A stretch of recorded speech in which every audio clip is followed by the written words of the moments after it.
Well, we're talking trees today. I'm out at Blooming Junction with Ron. Now, Ron, this winter was pretty rough for a lot of people with their trees, with the winds and the ice storms.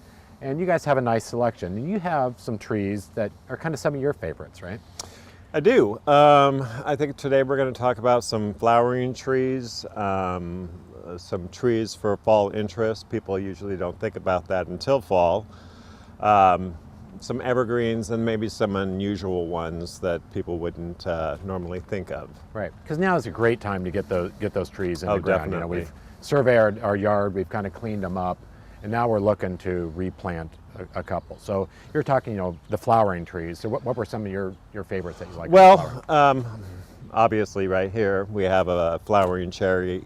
This is a beautiful statement tree. If you got a place that you'd like something small in the yard, this will stay small. It'll get a little bit higher, but this is a beautiful, beautiful tree. Along those same lines, we have weeping flowering crabapple, which is a lot like this. Behind us here in bloom, we have the flowering pears. You know, they're a medium-sized tree, but one of the larger flowering trees. And those are usually nice because they stay a little bit narrower too, right? They do. They take on a more columnar shape than a broad shape. And then we have, you know, flowering crab apples here.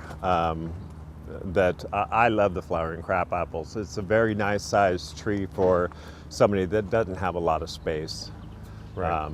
But it's a beautiful tree. And it's a little later blooming than some of the flowering pears Yes. and some Yes. flowering cherries.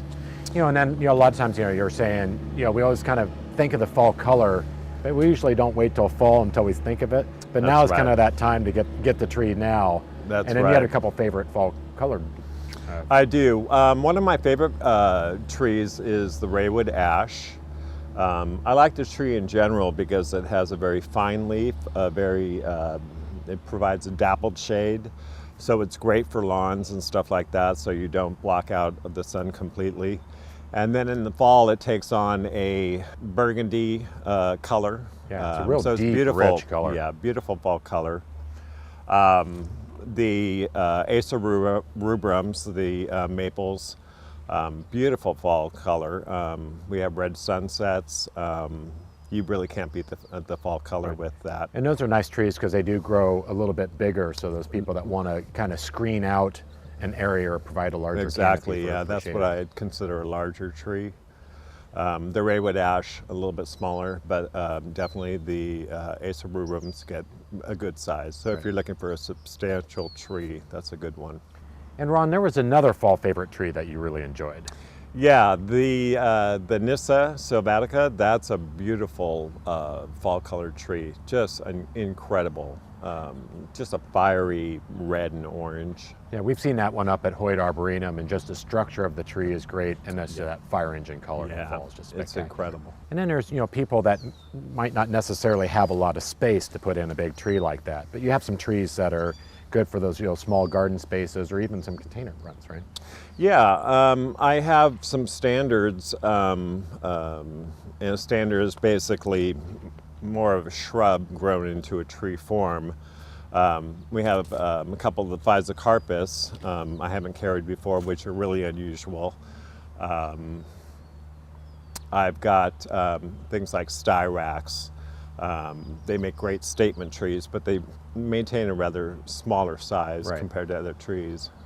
You know, and then there's, you get the fall color and you get the flowering and the canopies, but there's also, you know, some good trees that you can do that are evergreen, that are going to keep their leaf on all winter. Yeah, you know, for a while it was difficult for me to bring in some Magnolia grandifloras for some reason, the evergreen Magnolia. But I got a good selection of those now, and it's one of my favorite trees. They do really well here in Oregon. Big, huge, lemon-scented blossoms. It's just a wonderful evergreen tree. And then something a little bit different, more of a screening type tree, would be like a Leyland cypress. If you happen to have lost a tree that maybe blocked out some unsightly parts of your yard, that would be a quick fix. They're fast growing. Right.